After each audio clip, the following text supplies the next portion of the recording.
Good morning, everybody. This is Dennis Woven with the Active Trend Traders. Welcome to How to Make Money Trading Stocks webinar for Friday, October 9th, 2015. Joining me from Dallas, Texas is Mike Traeger, and from Switzerland is Michael Bishop. Mike Traeger, how you doing? Hi, glad to be here. Okay. Michael, how are you doing? Thanks for that wonderful picture you sent earlier. It looks like a nice fall day in Switzerland. Yeah, we have really nice Indian summer here now. Okay. And so, yeah, we've been having Doing a well, thanks for having me. awesome. And so let's jump in to today's session. Want to remind everybody that all the materials that we do present is for training purposes only, and all traders should paper trade any new method prior to the risk of their own personal capital. At the Active Trend Traders, I firmly believe, I'm a teacher, guys, and I believe in just, passing on the best technical analysis that I've been able to find and have studied for many, many, many years. I put up on the website a couple of weeks ago, it's been almost 2 weeks now, a training that we did for our Wednesday night sessions called Back to the Eight. And I'm going to be leaving that up on the website for another week, free access to anybody who wants to get to it. You just go to the front page of the Active Trend Trading, look down at the bottom of that page where the blogs are posted, and you can view and also download the slides for this. This past week, we covered target shooting entries objectively, and it also is a story of back to the 8 period moving average for doing that. And I'll be actually working on a real short video that talks about that particular aspect about target shooting the entries. That'll be going out to the premium members and the early warning alert members. Probably within the next week or so. It'll be short, sweet, but it'll explain in a little bit more depth what's going on with target shooting your entries. So here we are, the 9th of October. Has the Santa Claus rally already started? And I highlighted last week was, a week before last was really a sloppy week, but we were getting some traction. And this week I've kind of entitled it, Damn the Torpedoes, Full Speed Ahead. And for those of us who were anticipating maybe a rollover, the fact of the matter is, we just have to stop arguing with the charts. Isn't that right, Mike Traeger? Yep. And yeah, Mike and I, we get together and chat on the phone occasionally, and we were just in there going, I don't understand it, but it's happening. And so therefore, you got to roll with it. Now, the S&P, we highlighted in the newsletter, or the after the market report yesterday that we are in a resistance zone. And, will this be a point where prices actually do a pullback to the moving averages or to a level of support and then bounce from there to continue on and make it a very positive year? NASDAQ also pushing into the resistance zone of the last swing high. Same thing for Russell. And then, outside influences. I believe that one of the things that is driving some of this up leg on the market is the Fed crossing their heart, hope to die, that they're not going to raise rates until 2016. Of course, we know that maintaining low interest rates is very, good for the Russell because the small caps like the low interest rate environment. And so what's changed? What has basically turned what was looking like a very negative market that appeared to be potentially going into a more severe correction than we've already had? I mean, we're not out of the woods yet, but what's changed? And so the easy answer is nothing. under the hood, the fundamentals of the market are still weak. However, perceptions appear to be changing. And so I'll throw it open to see if either of the mics have any comments on that. Well, I think you're right. I mean, we're dealing with perceptions and psychology here. I mean, nothing's changed. You know, China hasn't turned around in the last 2 weeks. Going to any time soon. And, you know, keep in mind, it wasn't that long ago we had a big sell-off in the indexes when, you know, the Fed made their September announcement that they weren't going to raise rates when everybody expected that they would. Yeah. And now the markets had this huge ramp up over the last week and a half, specifically because, you know, the explanation is, well, they're not raising interest rates. Yeah. I mean, you know, what changed? And I agree with you. I think perceptions have changed. Nothing fundamental has changed, and that's what we're looking at now. Now, you know, can perceptions drive a change in perceptions drive a longer-term rally, or is it just something that drives sort of a short-term sort of, you know, bear flag reflex rally for a couple of weeks and what may turn out to be, you know, still an overall, you know, downtrending market? Yeah. So, what about you, Michael? Totally agree. What we should now consider is that there are a lot of earnings coming out. Yeah. So especially starting next week. So yeah, some of the earnings that come out here. So I think I don't know who is one of the first big blue chips. Well, Alcoa reported, and then and they didn't really do that well, and kind of got, you know, beat up about it. But you know, that was, you know, always lead off the, you know, Alcoa is not a bellwether anymore for sure. But at the same time, it often does set the tone for earnings. Are the expectations for earnings so low for the third quarter that basically any positive surprise will be rewarded significantly? And on the flip side of that, if they're so low, will the stocks that don't make it, you know, are you know, provide a negative report or a interpreted negative report, be sliced and diced and killed? We shall see. Yeah, Alcoa used to be a component of the Dow, you know, the Dow Jones Industrial Average. It isn't any longer, but it was the first of the Dow stocks to come out with earnings. Yeah. And as you say, often an indication of what was to come. I mean, several companies, you know, not necessarily, you know, big blue chip companies, but several stocks have had earnings announcements this week already, and they have almost uniformly been, you know, pretty disappointing. Yeah. So far. Yeah. And what was the reaction? How did the market react on the bad news? Well, so far. Well, go ahead, Mike. Yeah, right, and the market's been going up anyway. So. No, but really the particular stock. Oh, you know what? I haven't even, to be honest, I haven't even really looked at, you know, the individual charts. I also don't own a stock that currently reports. But I have here a nice listing. So you see IBM in 9 days, Caterpillar 12 days, Intel 6 days. So that's coming out. Yeah. I mean, we're going to be, you know, the next 3 weeks are going to be really heavy with earnings reports. And so that, you know, we'll see how that sets the tone. You know, anybody can, you know, if it does leave a bad taste in you know, the market's mouth or investor's mouth, then that might be a catalyst. We'll see. Here we are on the stocks above the 20-day moving average for the NYSE.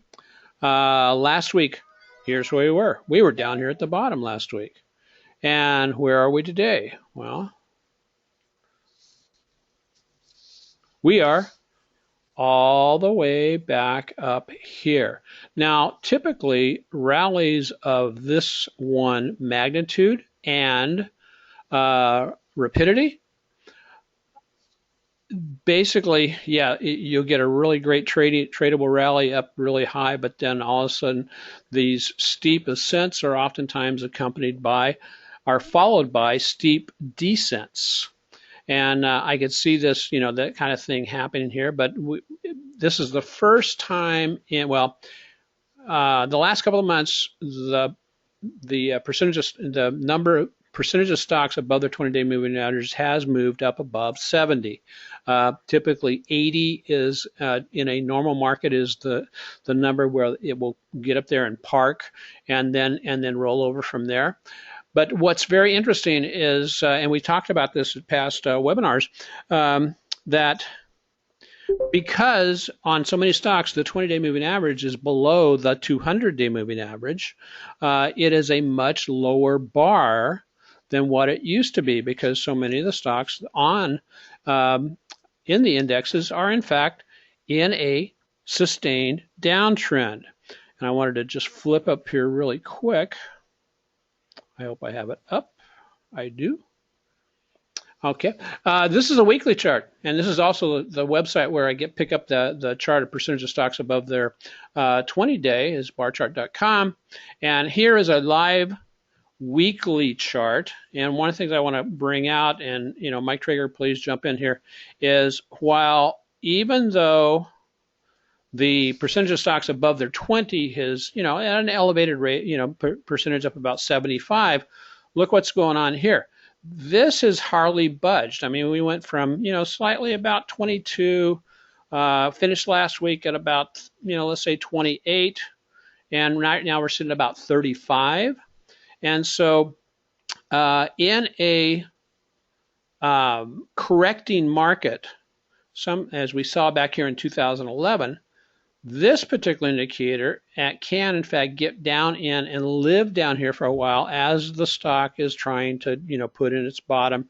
But there's a lot of churn and tends to be a considerable amount of volatility. But while, like I said, because the 200 is further away now, in other words, the 200, let's say, is up here, maybe the 20 is down here coming up, the price action has gone through the 20, but it's still got a long ways to get up to that old resistance level, which the 200-day moving average, takes on the role of being that right now. Mike, you got any comments on that? Well, number one, we're looking at a weekly chart here, not a daily chart. So, right. So it's almost an apples and oranges comparison that way. And number two, the 200-day moving average does not move as quickly in response to price action, because it's incorporating 200 days worth of data as the 20-day moving average moves. Right. So, yeah, so, this gives you a little bit bigger picture, longer-term perspective than the previous charts that you were showing. Right. And, the previous chart is great for, it's one of the things we look at for the early warning alert. It's great for, swing trades like right. the type that we're in now.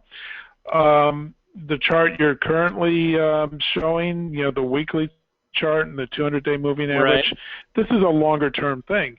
And what this is telling us is that, longer term, based on this chart, even though we've had a pretty sharp relief rally the past week or so, we're still in a downtrending, not great-looking market where 2/3 of the stocks on the New York Stock Exchange are still below their 200-day moving average. Yeah, exactly.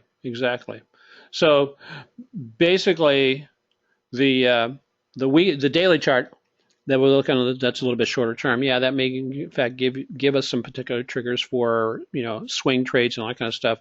But if we're looking at towards the more in-depth health of the market, this would be more indicative. Yeah, I would agree with that. Okay, so there's where that lines up. So okay, Michael's got some thoughts for today.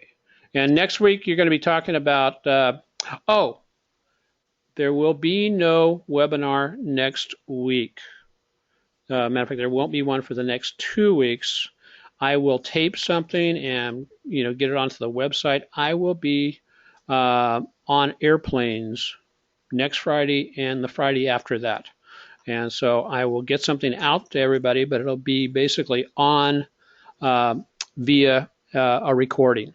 So the live webinar will be back online on October 30th. So Michael, tell us what this means. Okay, I was just kind of I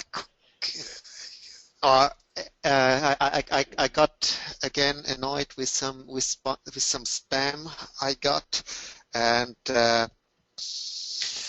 you know Tom Sosnoff. He's kind of the I think the designer or the inventor of the new swim and help me Sink or Swim platform.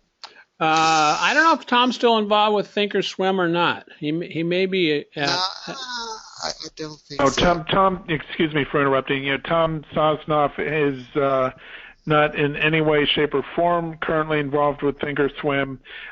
He has started since selling Thinkorswim to TD Ameritrade. He has started one website, and I think now he's on to a second one. So what high probability trades has Tom trying to recommend to you, Michael? Well, different ones, but okay. What I like about is just a statement coming from him: if financial writers don't trade, don't trust them. I think that's really a good one.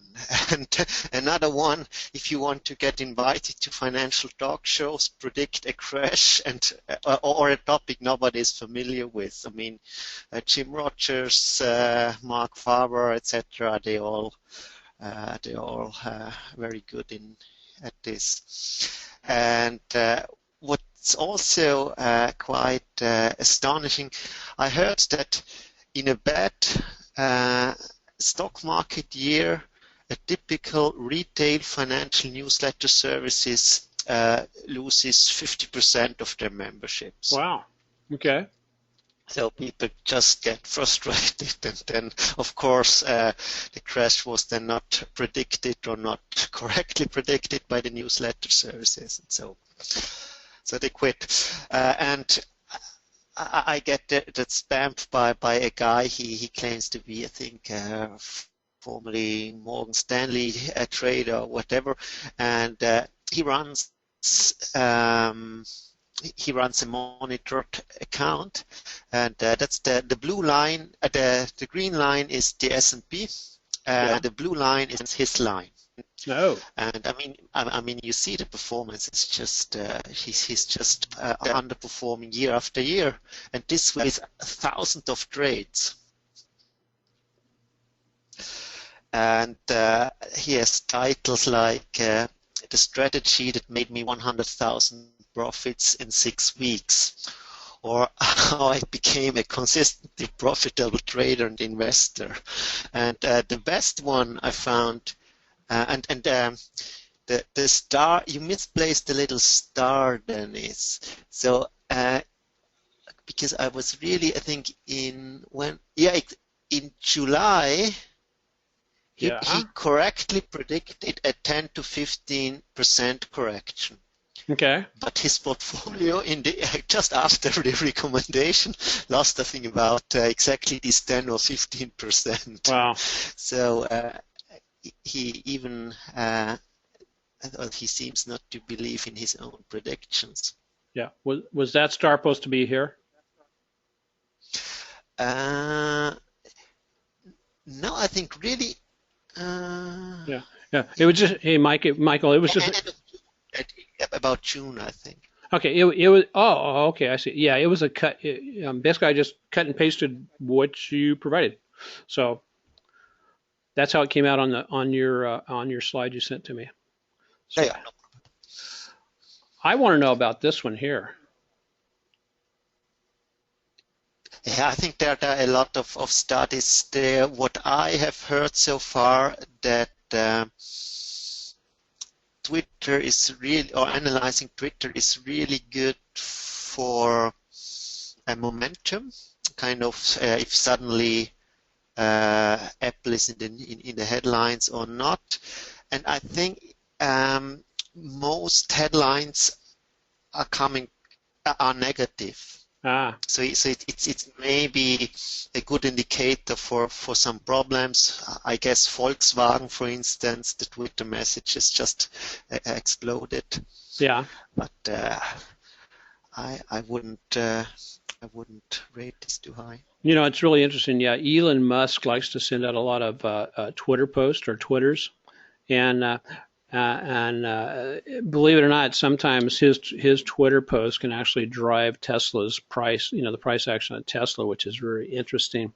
Uh, Another thing that has happened here recently is, you know, I sometimes, you know, do articles for Forbes, and the editorial staff there to you know, to basically stir interest in certain topics, they send out to their writers, they send out a email like once or twice a day that says what's trending on Google, and you know what's being posted on Google, and they send out this thing, and so I'm going, wow, you know, that's, now some of the stuff doesn't interest me whatsoever, and I wouldn't want to write about it, and most of it, but I said, you know, that's really interesting how they're so tapped into what is going on out there in social media, but you know, social media can get you in it can get you in a lot of trouble. So anyway, the people they're charging $60 a month for this service. Yeah, I mean, yeah. Wow. So basically for a 3 years underperformance track record. That's very interesting. Well, it's to pay. Well, it makes active trend trading a pretty good deal then. Definitely. So anyway, yeah, you know, I really like this up here, Michael, about, you know, financial writers don't trade. You know, if they don't trade, don't trust them. That's one of the things that, you know, I did all my study for candlesticks, or not all my study, but I really like Stephen Bigelow's candlestick studies and the training he provides for that. And the huge reason for that is because Stephen Bigelow trades. You know, there are some candlestick instructors out there who are always, you know, showing really, really great stocks, but they never trade their candlesticks. But Stephen Bigelow trades his, you know, his system. And if you've ever listened to one of his presentations, you could listen to a presentation from Steve Bigelow tonight and say, go back 2 years, you know, 2 years in the past and listen to his presentation then. And he shows the consistency of sticking, because it's the same presentation.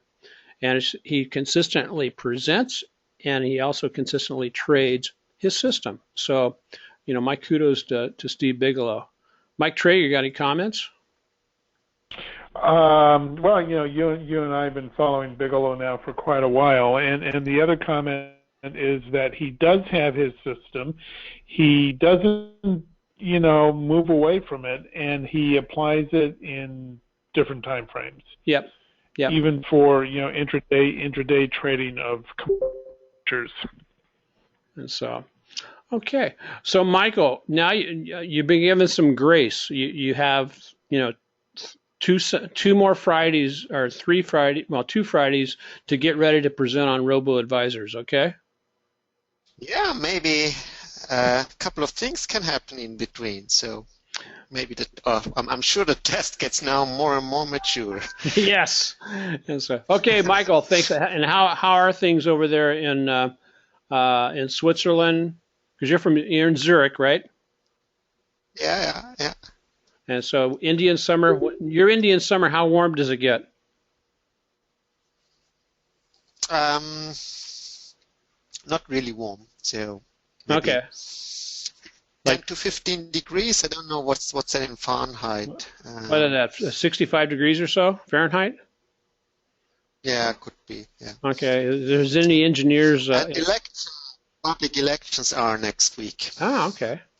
Well, that so do they have, real quick question, this is a side. And like in most European countries, the forecasts are that there is a shift towards right and nationalist parties. Okay.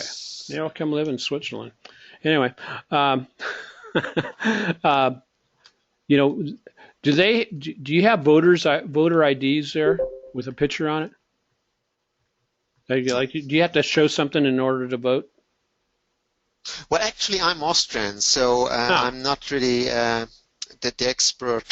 Oh, you don't get to. Okay, but you're not supposed to vote. I think in Austria, you have to show your driving license or passport. Okay. That's it. So excellent.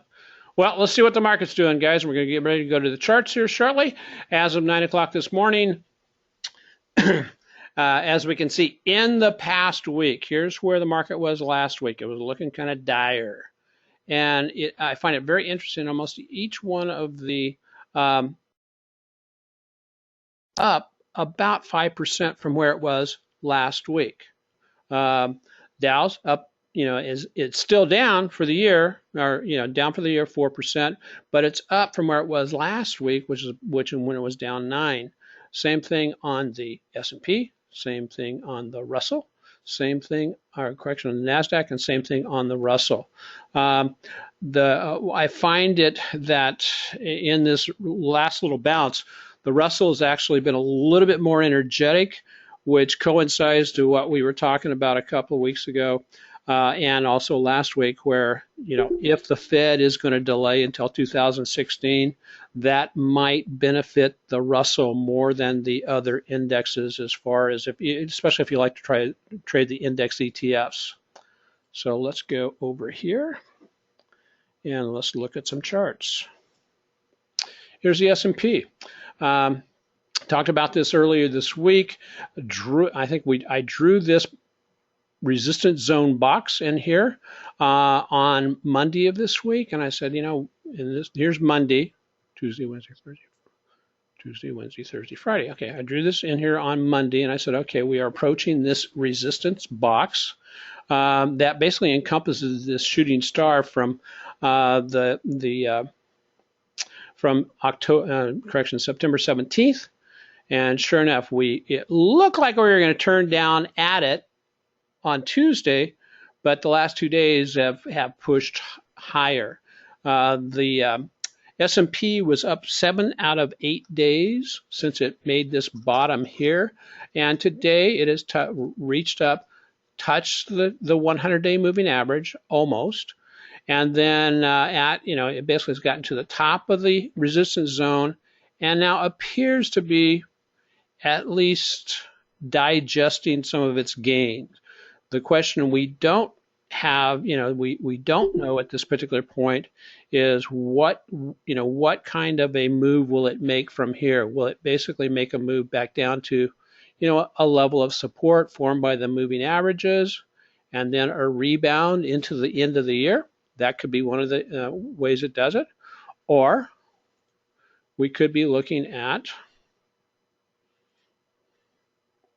a more significant breakdown in where it bounces here, maybe bounces up a little bit, and then continues this way.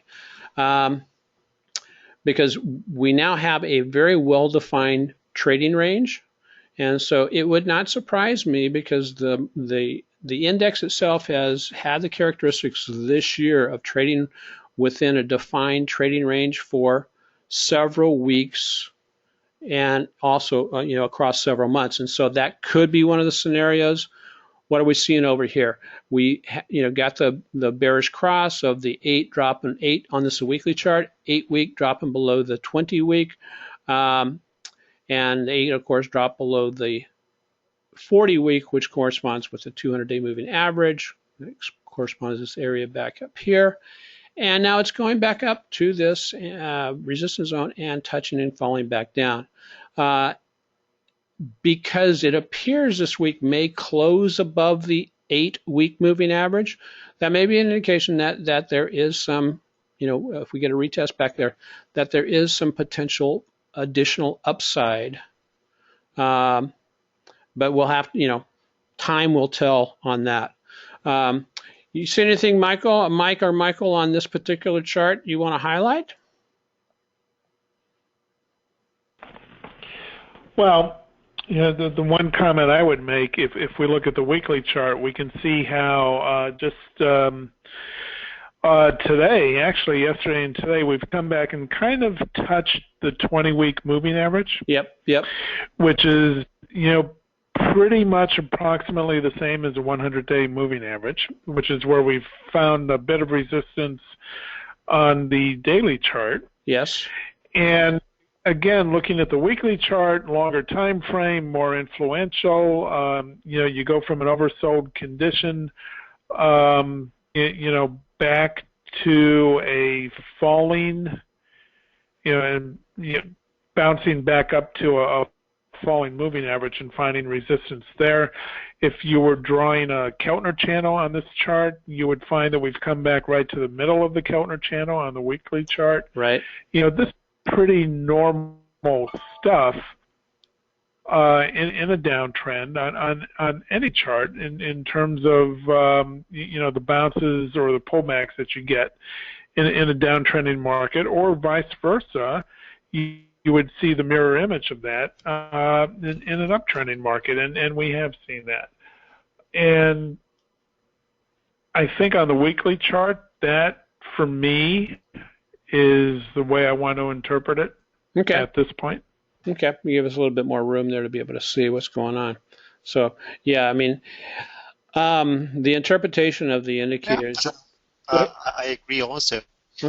Just a little side note. A friend of mine just tweeted that he bought some cheap black swan protection, he calls it, and that's a put for end of next week, 1,930. So it's yeah. Okay. So he definitely, and he's a very good market timer. So he also wouldn't be surprised if we have strong down move.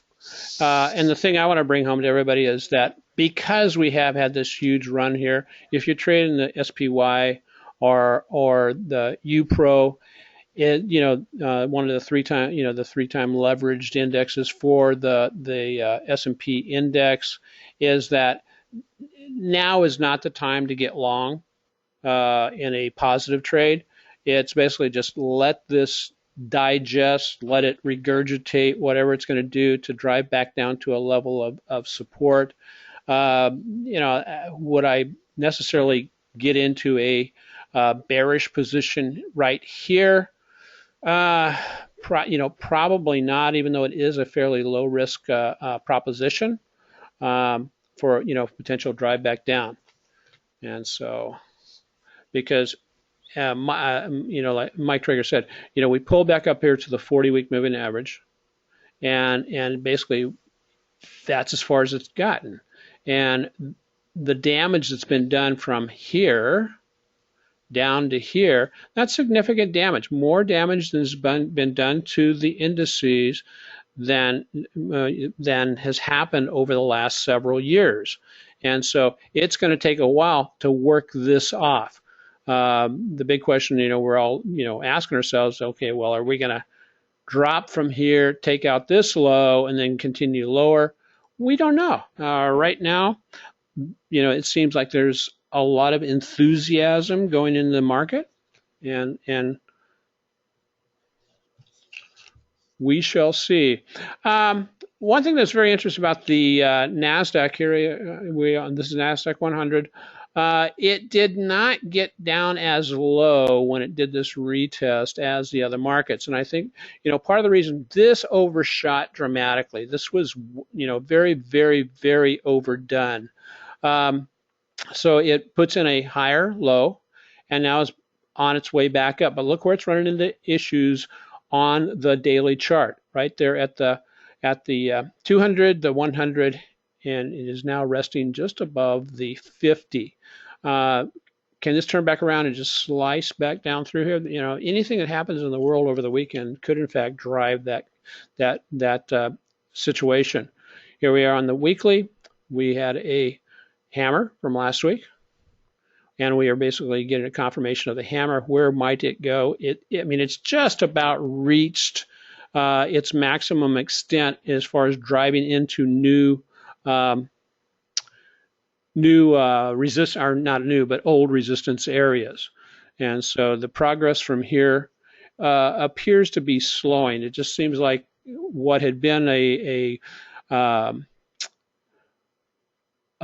an index that had been performing better than the other two tracking indexes that I track, it has slowed this week rather than continued to ramp up the way that the S&P did.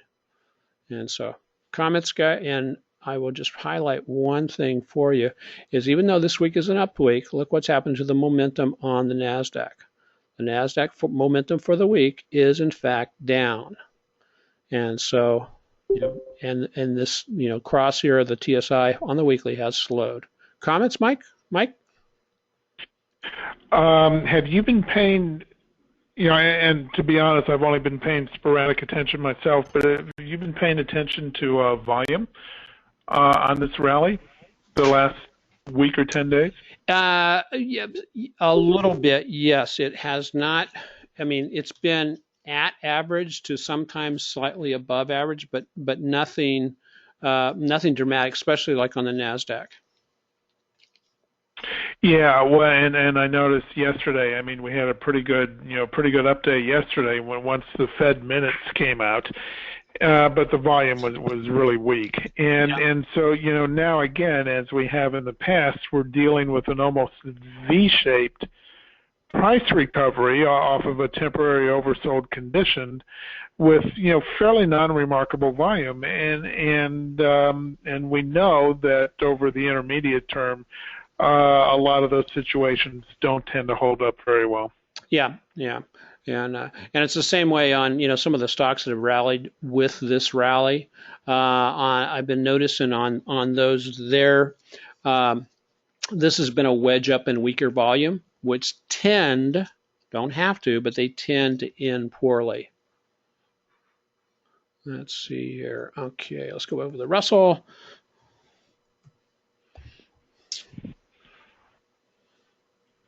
Like the other indexes, the Russell has driven up into a zone, approximately, close to a resistance zone.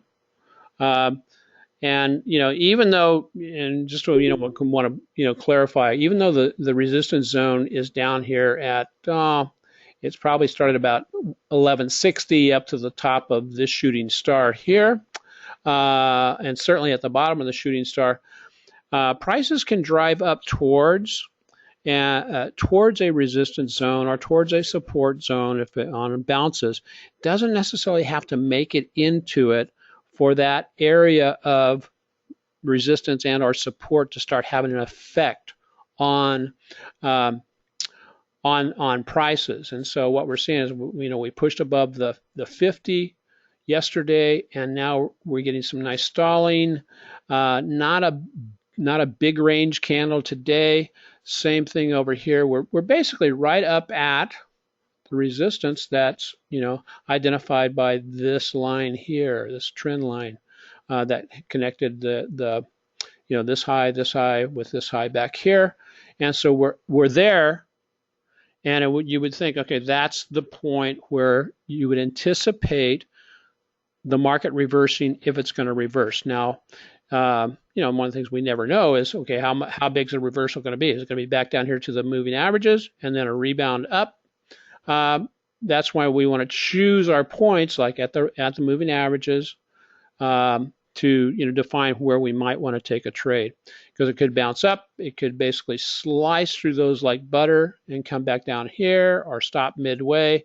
But it's a good time over the weekend, if that's the way we finish this week, is throw a Fibonacci retracement from this low here to this high here to see where approximately, if we do get a pullback, where those hidden lines of support would be as identified on with the Fibonacci retracements. So any question? And if we do finish the way we are over here, this would be a morning star type formation on a weekly chart. But again, it's being plagued by the same thing that the NASDAQ is. The momentum, given the size of the weekly move, the momentum hasn't budged much. And the momentum indicator incorporates, both volume plus some internals. And that's what I like about both the TSI and the momentum indicator, is it captures some of the internals rather than just being a derivative of derivatives. So Mike or Michael, any comments on the Russell? Well, my only comment is the same as it's been now for a while. Just a very classic illustration of a downtrending market with a consistent series of lower highs and lower lows, and nothing has happened here in the past week and a half or so to change that so far. Yeah. And Michael? Yeah, well, same. Yeah, okay. I think because if we have here really, what would be really interesting, but I think the probability is much lower than 50%, is if we get a strong rally in the next 1 or 2 weeks. Okay. Kind of it gets interesting. Yeah, because to basically go back into an uptrend, an official traditional technical analysis uptrend, we got to take out that swing high right there. And right now we're not. It's not there yet. Doesn't mean it won't get there, but right now it's not there yet. And yeah, we'd have to take out that swing high and then even then establish a higher low too, to really have significant evidence that the polarity of that downtrend over the past few months has changed. Yep. So, okay. Any questions? I think also a strong sign that also the high flyers are in a downtrend. I mean, for instance, Netflix was really fighting with the all-time high, going down, going up, going down, going up. But yeah,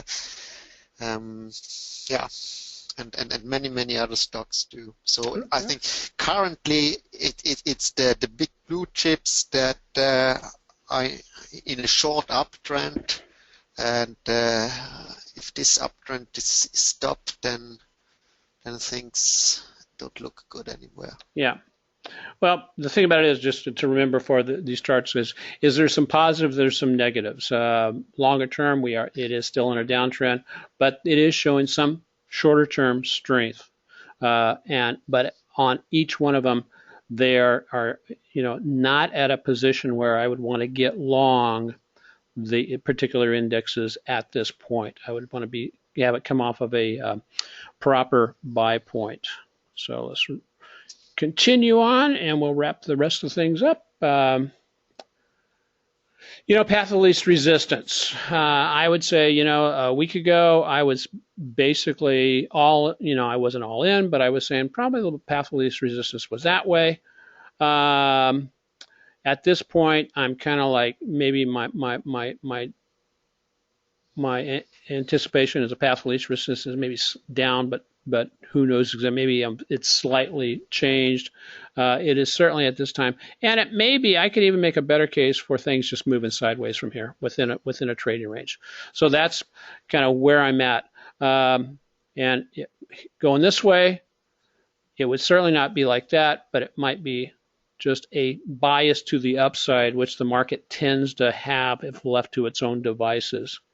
Moving on, here's where we finished the month in October, in September, and we booked that all on October 2nd. I want to remind everybody with the active trend tradings, we basically are based on 5 pillars of active trend trading: top quality IBD growth stocks and index ETFs, both the non-leveraged and the leveraged types. And then we basically provide entry, when we show people when we enter, when we exit, what strategy we're using, what to expect, and then also we do a lot of training on that. So the active trend trading system, I firmly believe that a system has to be in place before you add in the strategies you're going to be trading. One of the strategy we do like to trade is owning a longer term leap and then selling premium against it. That is a strategy that's been working out really well for us so far this year. The market this week on this week's positions has taken a hit on the IWM, but overall it's doing quite well with its return. It's paid for the underlying, just about paid for the underlying already, and I've got about 14 more weeks to sell positions against it. For the week, no strategy 1 or 2. The wealth and income strategy generated $354 worth of cash flow. The early warning alert trigger is up. It was up a little bit earlier, over 17%. Since we triggered in, when did we trigger into that, Mike? September. We triggered in. When did we trigger into that? I remember the price we triggered in. I think it was on the day we had a big gap up open on the indexes when the future were up sharply overnight. Yeah. I think it was right the last day of September, which was about a week and a half ago now. Yeah. And we traded the UPRO, buying the that's the leverage, 3 times leverage of the S&P. And now we're just protecting profits and have a stop loss in currently that'll stop us out if it drops where our profit gets down to 15%. It'll kick us out of that trade. So I'll be presenting tomorrow on option strategies at the Tops in San Jose. Anybody who would like to get, I forgot to correct that. Anybody who'd like to get an invite to that, I can send that out. Then this should be TAASF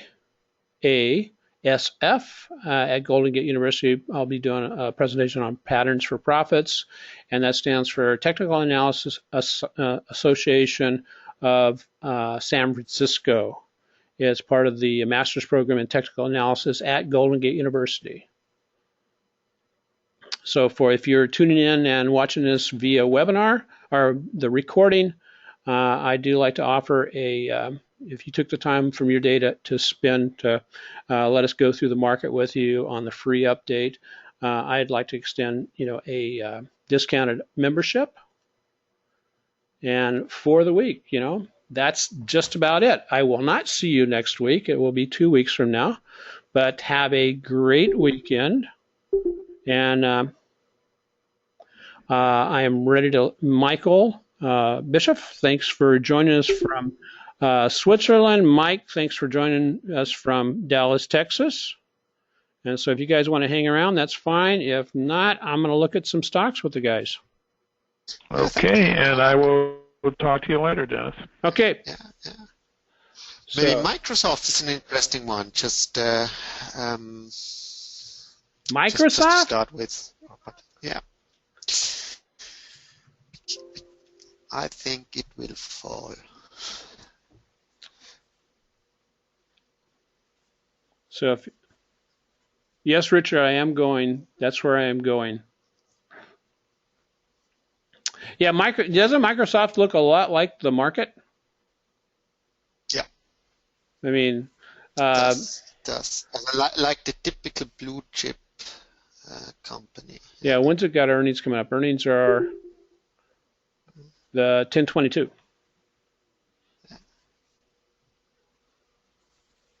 And so, yeah, David, on the SPX, it hasn't reached a higher high yet. The future, ES may have made it up, and so,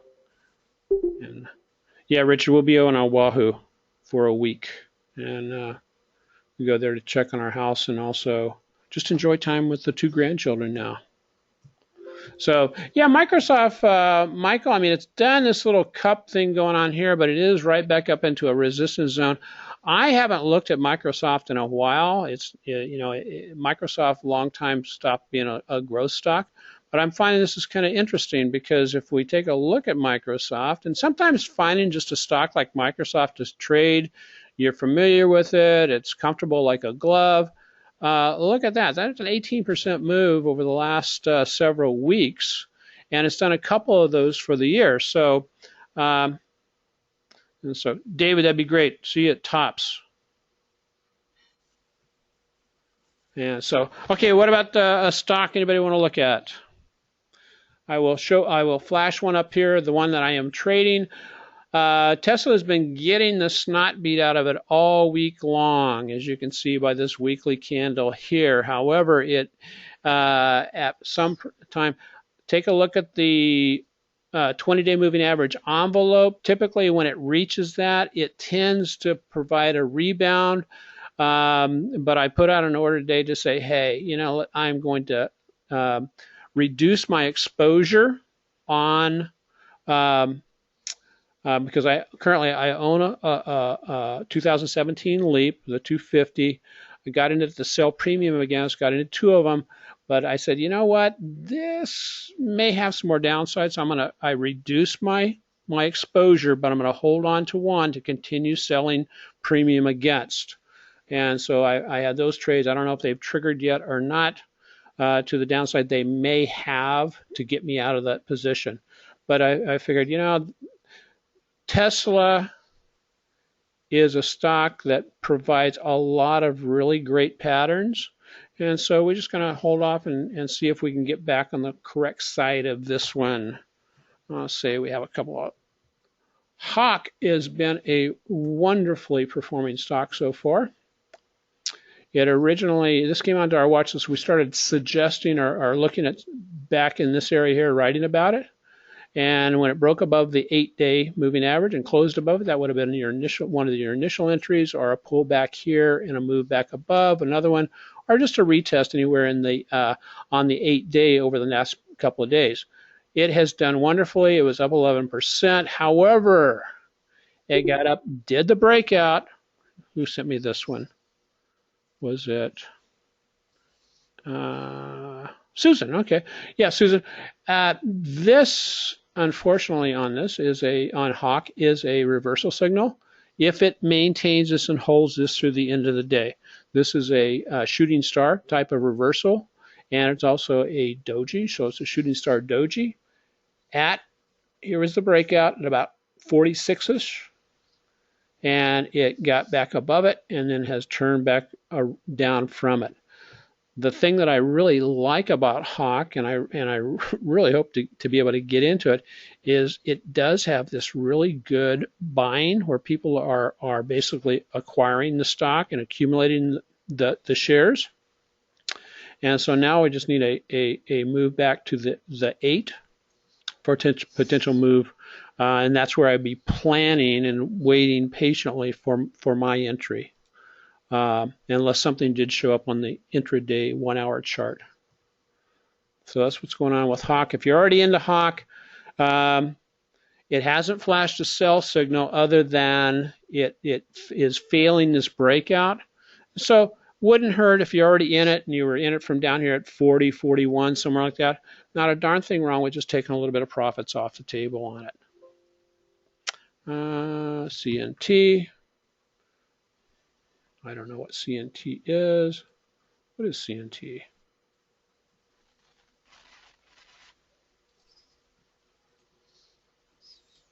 Central Garden and Pet. Okay. Like I said, I do not know a lot about this stock. It is very thinly traded. And so this would not make it to my watch list simply because it's not trading over, 500,000 shares per day. But it's had a really heck of a run up over the last few weeks and has almost doubled in 1, 2, 3, 4, 5, 6, 7, 8, 9, 10 weeks. And so it gave very nice classic entry points back here at 9. Evelyn, if you're in this, are you in this or are you looking to get in this?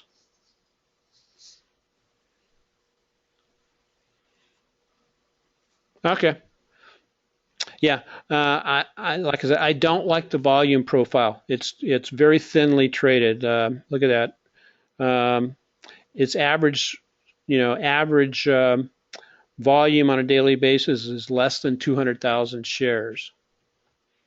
And so, but it has shown, somebody's been jumping into it. And now that it is above $10, sometimes that's what wakes the institutions up to pay attention to the stock. You also had AF,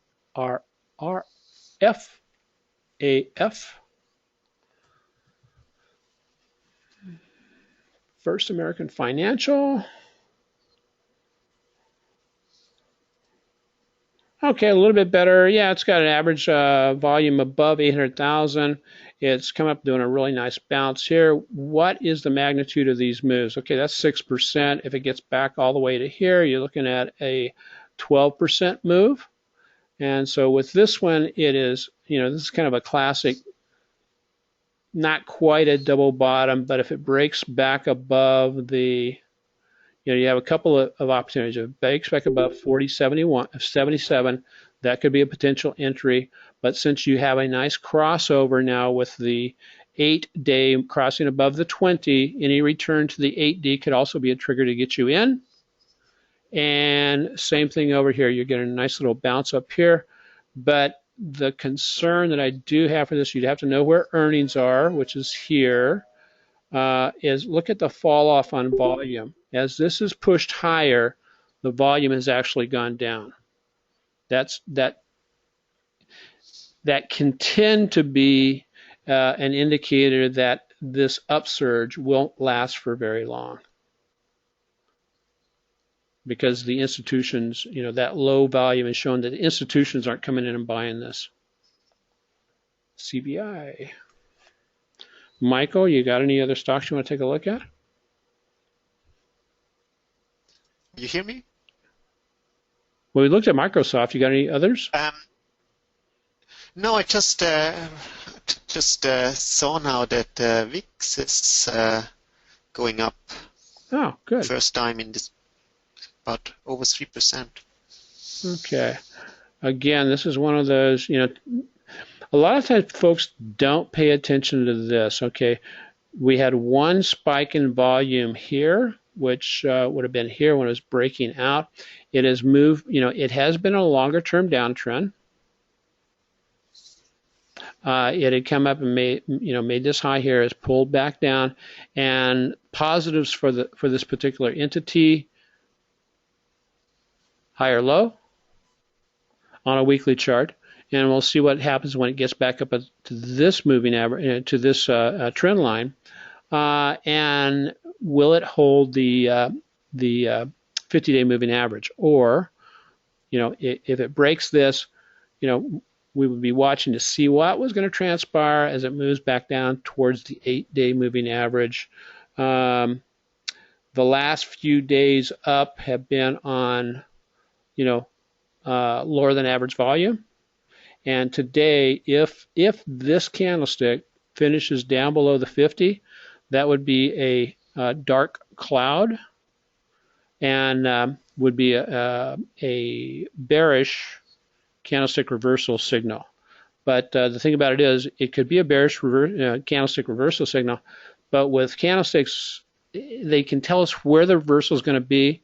They cannot tell us how much the reversal is going to be. So it could be either a short-term reversal back down to the moving averages. That would be the first time I'd be looking, for that, and then a rebound from there. Or it could be also indicative of, hey, guess what? I'm going to dump out completely. The thing to remember about CBI is it does have earnings coming up on the 22nd, which is 2 weeks from now. So this may be a little bit of an pre-earnings run, which happens quite often. So, okay, with that, folks, Michael, I'm going to say thank you. Folks, thanks for joining us today.